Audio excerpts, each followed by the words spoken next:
തീപിടുത്തമുണ്ടായതിനെ തുടർന്ന് അടച്ചിട്ട കോഴിക്കോട് മെഡിക്കൽ കോളേജിലെ അത്യാഹിത വിഭാഗം തുറക്കുന്നത് ഇനിയും വൈകും.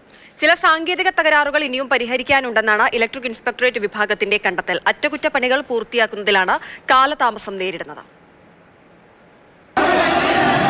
കോഴിക്കോട് മെഡിക്കൽ കോളേജിലെ PMSSY ബ്ലോക്കിൽ തീപിടുത്തമുണ്ടായിട്ട് 2.5 മാസം പിന്നിട്ടു.